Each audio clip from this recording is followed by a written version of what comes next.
یہ آج کا بلوچستان اور رقبے کے اعتبار سے پاکستان کا سب سے بڑا صوبہ ہے۔ اس کا رقبہ 3,47,000 مربع کلومیٹر سے کچھ زائد ہے۔ برٹش دور میں اس کا کچھ علاقہ برٹش چیف کمشنرز پروونس یا سمپلی برطانیہ کے کنٹرول میں ہوا کرتا تھا، جبکہ باقی کا بلوچستان 3 شاہی ریاستوں کلات، خاران اور لزبیلا کے علاوہ گوادر کے علاقے پر مشتمل تھا۔ گوادر کا علاقہ اس وقت سلطنت عمان کا حصہ ہوا کرتا تھا اور بعد میں 1958 میں یہ پاکستان کا حصہ بنا۔ پرنسلی اسٹیٹ آف کلات اس وقت جھلوان، سراوان اور کچھی اور مکران کے علاقوں پر مشتمل تھی، جبکہ برٹش بلوچستان کے زیر انتظام کچھ ایسے علاقے بھی تھے جو کلات کی ریاست سے برٹش حکومت نے لیز پر لیے تھے۔ ان لیز شدہ علاقوں میں کوئٹہ، نوشکی، نصیر آباد اور درہ بولان کے علاقے شامل تھے۔ کوئٹہ کا علاقہ 1883 میں برٹش انڈین حکومت نے کلات ریاست سے سالانہ 25,000 روپوں کے عوض اور درہ بولان کا اہم تجارتی علاقہ جو افغانستان اور انڈیا کے درمیان تجارتی لحاظ سے انتہائی اہم تھا، سالانہ 30,000 روپوں کے عوض لیز پر لے رکھا تھا۔ اسی طرح نوشکی 1899 میں سالانہ 9,000 روپے پر اور نصیر آباد 1930 میں سالانہ 1,15,000 روپوں کے عوض برٹش حکومت نے لیز پر لیے تھے۔ ان لیز شدہ علاقوں کی سول اور کرمنل جورسڈکشن سمیت تمام ایڈمنسٹریشن سے متعلق معاملات بھی کلات اسٹیٹ نے انہی لیز معاہدوں کے تحت انڈین برٹش حکومت کے حوالے کر دیے تھے۔ دلچسپ بات یہ بھی ہے کہ ان معاہدوں میں لیز کی کوئی مدت طے نہیں کی گئی تھی، یعنی ان معاہدوں کو دائمی کہا جا سکتا ہے۔ انہی معاہدوں کے تحت درہ بولان اور اس سے ملحقہ اہم تجارتی راستوں سے محصولات وغیرہ اکٹھا کرنے کے اختیارات بھی برٹش انڈین حکومت کو ہی مل چکے تھے۔ یعنی ہم کہہ سکتے ہیں کہ بلوچستان کے اہم ترین علاقے جو تجارتی، دفاعی اور اسٹریٹجک لحاظ سے بھی انتہائی اہم تھے، وہ پہلے ہی کلات اسٹیٹ لیز پر برٹش حکومت کو دے چکی تھی۔ ان میں سرحدی علاقے بھی شامل تھے اور قیام پاکستان کے وقت کوئٹہ سمیت یہی علاقے بلوچستان کے نسبتاً ترقی یافتہ علاقے بھی تھے اور رقبے میں کم ہونے کے باوجود بلوچستان کی تقریباً نصف آبادی انہی تھوڑے سے علاقوں میں رہائش پذیر تھی۔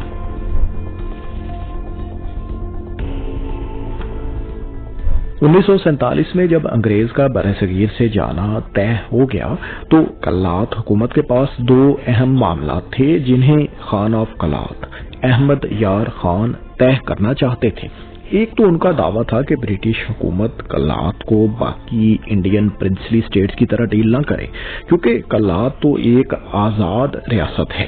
اس ضمن میں وہ دلیل یہ دیتے تھے کہ 1877 کے شاہی دربار میں ان کے دادا خداداد خان جو اس وقت خان آف کلات تھے کو باقی انڈین راجوں سے مختلف طرح ٹریٹ کیا گیا تھا، اور اس کے علاوہ کلات ریاست اور انڈین حکومت کے درمیان ہونے والے 1876 کے معاہدے کے آرٹیکل نمبر 3 کا حوالہ بھی وہ دیا کرتے تھے۔ احمد یار خان کے ان دعووں کو برٹش انڈین حکومت نے یکسر مسترد کر دیا تھا اور وہ بالکل بھی کلات کو باقی انڈین شاہی ریاستوں سے مختلف طرح سے ڈیل کرنے پر تیار نہیں تھے۔ خان آف کلات کے ان دعووں کا جواب ایک برٹش حکومتی اہلکار نے کچھ یوں دیا تھا: لگتا ہے ہز ہائنس کو 1876 کی ٹریٹی کے آرٹیکل نمبر 3 کو سمجھنے میں غلطی ہوئی ہے۔ یہ آرٹیکل 1854 کے معاہدے کی ان شکوں کے عین مطابق ہے جن میں اس وقت کے خان آف کلات نے نہ صرف خود بلکہ اپنے بعد آنے والے اپنے وارثین اور جانشینوں کو بھی اس بات کا پابند کیا ہے کہ وہ انڈین حکومت کے ماتحت معاون کے طور پر کام کریں گے۔ لہذا 1876 کے معاہدے کے آرٹیکل 3 کو اسی تناظر میں ہی دیکھا جا سکتا ہے، اور باقی انڈین اسٹیٹ سے بھی معاہدے کچھ ایسی ہی شرائط کے تحت کیے گئے ہیں۔ اس لیے ہم کلات کو باقی انڈین شاہی ریاستوں سے مختلف قرار نہیں دے سکتے۔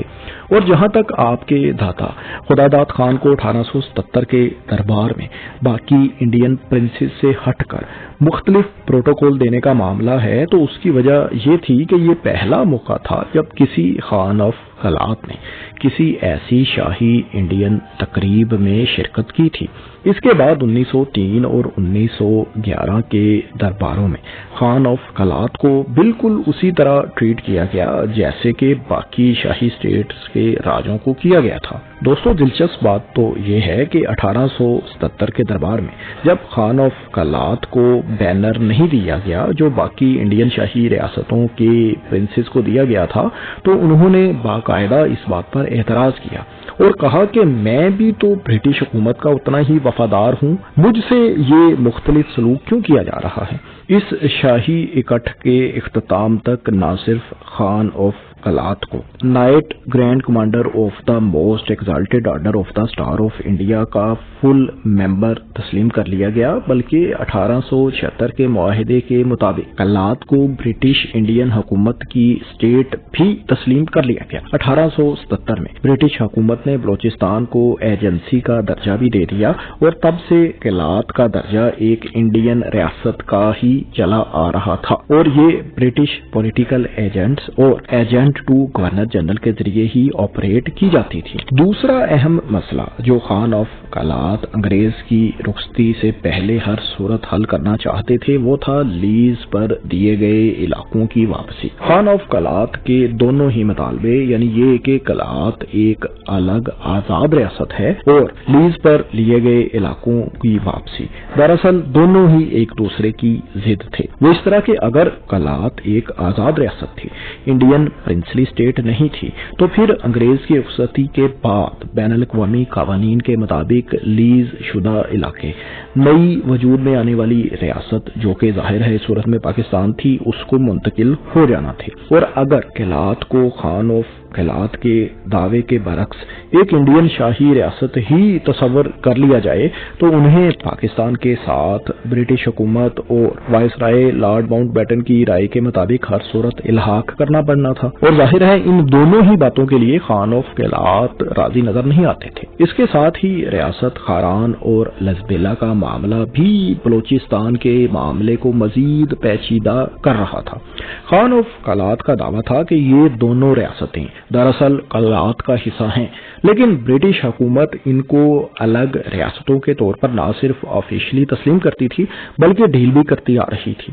ہاں، البتہ جولائی 1947 میں ان کے خارجہ امور کلات ریاست کو ضرور سونپ دیے گئے تھے، لیکن ان کی الگ حیثیت تب بھی برقرار ہی رہی تھی۔ کلات کا معاملہ باقی انڈین شاہی ریاستوں سے کچھ مختلف تو یقیناً تھا، کیونکہ وہ دراصل بروہی بلوچی قبائل کے سردار تھے جن کے ماتحت اور بھی بہت سے چھوٹے بڑے سردار جو کہ خان آف کلات کی صرف بیرونی حملے کی صورت میں مدد کرنے کے پابند تھے، باقی وہ اپنے اپنے علاقائی معاملوں میں آزاد تھے۔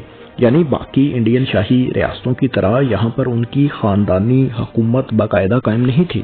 1893 میں خان آف کلات خدا داد خان کی برطرفی کے بعد تو انڈین حکومت براہ راست ہی ان علاقائی سرداروں سے بھی ڈیل کرتی آ رہی تھی، اور خان آف کلات کے اختیارات اور بھی محدود کر دیے گئے تھے۔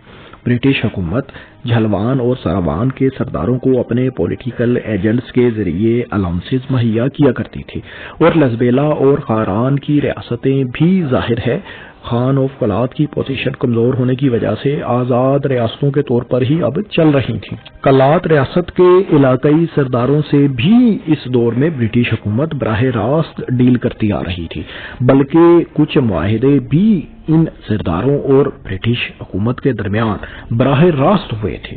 ریاست کے معاملات بھی ایک وزیر اعظم چلایا کرتا تھا جو انڈین حکومت کا نمائندہ ہوا کرتا تھا، اور خان آف کلات کا ماتحت وہ ہرگز نہیں تھا۔